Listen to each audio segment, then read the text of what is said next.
people don't sign those. Mass retailers don't sign them. Even smaller retailers don't sign them because you never can know if that product's already out there, how many other people have shown it to your organization. It's very hard to get people to sign that. So at the end of the day, there comes a point where you just have to make the decision of whether or not you're going to take the risk and move forward or not.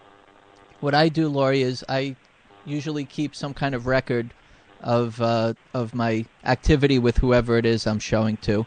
Sometimes it's in person, and I'll send an email that says thank you for seeing my product. Just something to kind of keep it in check and just keep a folder of the activity that goes on with each product that I come up with. I do whatever I can, but for the most part, you're right.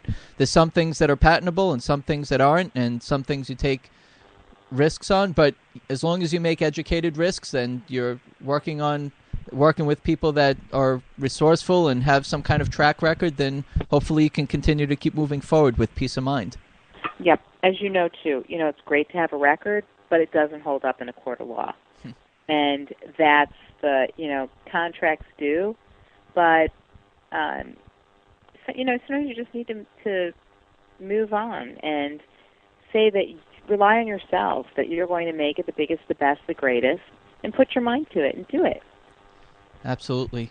Lori, there's many inventors and I hear more times than just it's constant, where inventors are at that fork in the road. They're looking to or they're not sure whether they should license their product or bring their product to market. What do you say to people at that stage of their invention process? Well, again, that's a very personal decision. If somebody's lucky enough to be able to license their product or idea, and when I say lucky enough, that means that they have somebody willing to pay them money for it, and if that money is enough money that that person feels that they would like to give away their product and do that, then it works for them. I'm sorry if I sound, rather, there's no hard and fast rules to what to do. Often it is, here are your different opportunities or things, and then you have to determine whether or not that's right for you, the decision that's right. I've met many entrepreneurs and inventors that say, I want to run this business. This is my heart. This is my baby. This is my blood. I'm not giving it away to anybody. And then there are people who are like, you know what? I don't have time. I've got 3 kids. I have a wife. I have a husband. I would love to just sell my idea to somebody, and I don't care if I don't even make that much. So all of it's very reflective to your personal feelings, who you are, what your life is like, and how much time and commitment you're able to give to something. Do you think that an inventor with one product can get into, well, I'm sure it's not impossible, but it's not easy to get one product into retail. Is that a myth or is that a fact? No, it's a fact, because a lot of retailers don't have the setups or the time to put in one SKU and one whole company. It's a lot of work and effort and setup time. So they would rather deal with companies that have multiple SKUs and are already set up. But it doesn't mean that if you have something revolutionary and fantastic, that they won't do it. Because everybody's always looking for the next best thing, for things that are new and inventive and exciting. So, again, no hard and fast rules, but in general, it is easier for a retailer to deal with somebody who's already set up or who has multiple SKUs. I had a product, Lori, and I brought it to a buyer at a major retailer, and I'm friendly with them, and they said, Brian, go to so-and-so company. They already have, full line. It's much easier for both of us to do that. And I said, okay. So I did. And it actually builds up some credibility as well with whoever I brought it to say, hey, so-and-so from so-and-so is interested in the product. Here's her number. You already have products out there. It does make it easier. But now you're talking about a licensing opportunity. And there's some people out there that have the mindset that they do want to go into business for themselves. But realistically, just kind of hitting that brick wall, and there's an opening right next to it that you can kind of align with somebody that has the distribution already, does lead to opportunity rather than just continuing to hit the brick wall. Mm-hmm. So it's tough, but I've seen products out there that have if you build up, is it a fact or a myth that if you build up some momentum and maybe you get into some catalogs and you have sales, or you're on the internet and you have sales, you build up momentum, it does make it a little easier to get your one product into mass retail, Lori? Well, everybody always responds to success, whether it's a retailer, no matter what it is. People get more excited, they get more interested in something that has a proven track record. So if you could go to a retailer and you could say, I've sold 20,000 of these, 30,000 of these via a catalog, via my website, and have proof of that, it's more interesting than if you're just starting out and you've sold nothing.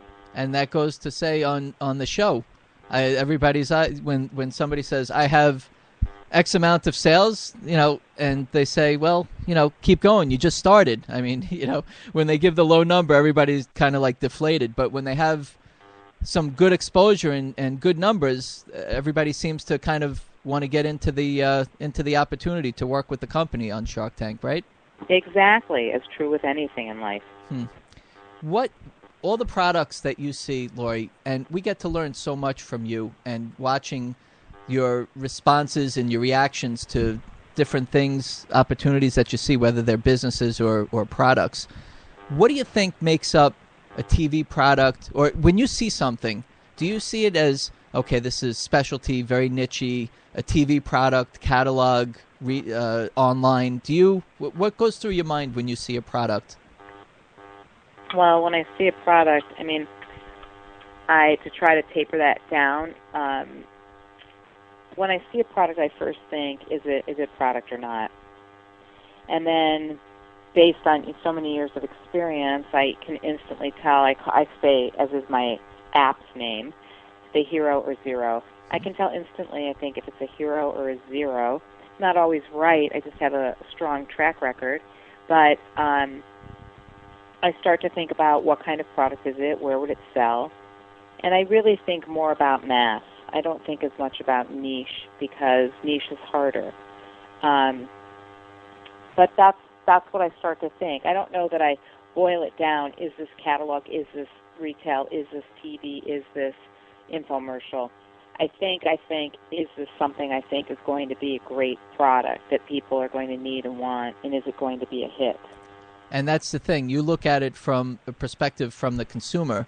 There's a lot of people, like you said in the beginning, that look at it as, this is something that I need, and you have to open it up to see what they need, and that's what you're doing. Besides that, you're calculating what it most likely will cost to make, what the wholesale is, and what the retail is, and see if it's a product that's viable for retail. Right. Well, that makes sense. What do you think from your Shark Tank experience, the different inventors, and I know there's businesses that come out there also, but the products that come out there, what is it that kind of sparks your, and you mentioned it, but what kind of sparks your interest? What does it really have to have overall to make it that you see it as a successful product? Well, I look at several things. Like I said, I look at it, is it a hero or a zero instantly?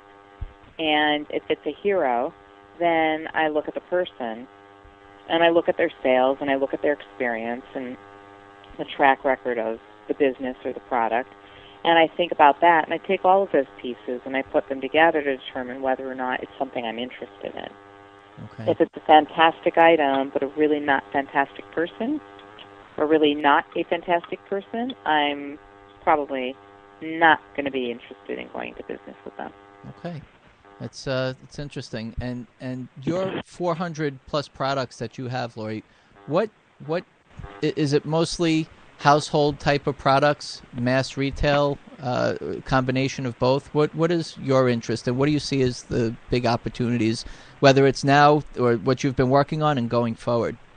Well, my range has been extremely broad. Anything from usually the type of products that I've created and the type of products that interest me are things that people need, more so than something that is just a want. I think it's harder to sell things that are wants. You may want a consumable like chocolate. But there's millions of different types of chocolate out there, and it's very competitive. So when you solve an I need, like something that's a problem that somebody has and they need a solution to it, that's much more, it's more something that people will gravitate to and buy. And so whether it's a kitchen gadget, whether it's a jewelry box, whether it's sunglasses that fold down, I've done such a huge range of items, but they all seem to fall under Clever and Unique, which is the name of my show, Clever and Unique Creations.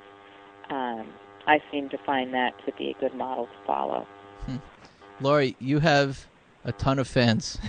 My inbox is burning up. I wish I wish you can answer every one of these inventors, entrepreneurs' questions.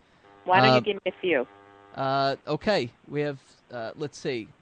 Do you have to have the product manufactured or selling before you can get investors or licensing agreement? That's Say one. that again? Whoop, I'm on the next one already. Oh boy.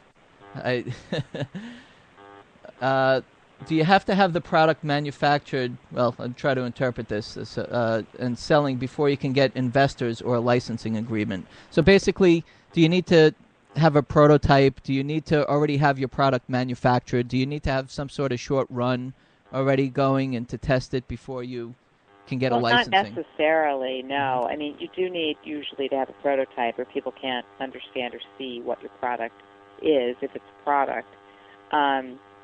I think, though, that if it's something really genius and something that whoever you're thinking of, whoever's your market, that would be interested in licensing it, would be interested in, most people know and can tell if it's something that's right for them. So you don't have to have a lot of inventory or have made a lot for them to know whether or not it's going to be right. Okay, thank you, Lori. Here's another fan of yours. I love Lori on Shark Tank. I guess that's why they call you the warm-blooded shark, right? That's your trademark. Yeah. But she is such an inspiration, and she is a real class act. Thank you for having her on the show. Here's some questions. There's a bunch of questions, but I like this one. Should a new startup do short initial production runs overseas or start stateside? Is it a better decision to work locally? Well, that's very personal. That's a personal decision as to whether or not, if you're stateside, you can be there checking it. You can be in the factory. You can walk around and look at your product and make sure everything's going right. But it often, not always, can cost more money. Some people, though, are successfully having things produced at a very good price in the United States. Things are changing. But if you decide to go overseas, if that's the right thing for you, then it's different in that it's not like you can easily just walk into the factory and watch what's going on. And so I think it's a decision that you have to make. You have to see if you have the right suppliers and what's the cost of your product. There's a lot of details. I'm sorry to say I can't really answer that in general. I appreciate it. Thank you, Lori. Is it okay? I know that we're going to have you on for a little bit longer. Is it okay if I ask you a couple more questions? Sure. Thanks. Here's another one from an active listener. By the way, my daughter Alana is a very big fan of yours, and she emailed me a few times also. Tell Lori I said hi. Hello, Alana. She's going to be 11 in a couple of weeks, and she's on her way. She has a nice Inventor book she's filling up. So, hi, Tell her Alana. I'm proud of her. Thank you. Here's another one from an active listener. Have you ever heard of anyone who's licensed a product and years later took it on for themselves to manufacture or distribute? Someone who licensed a product and then took it upon themselves to manufacture and distribute? I guess maybe they have a licensing deal, and after a certain term it expires. Maybe it's a 5-10 year deal. And then they decide to do it on their own. Well, if you add that to the sentence, it makes a difference. I mean, typically you have a licensing deal. It depends upon the terms of your agreement. So that's, I'm sorry, I can't really answer that question. We should probably go on to another one. Yeah, absolutely.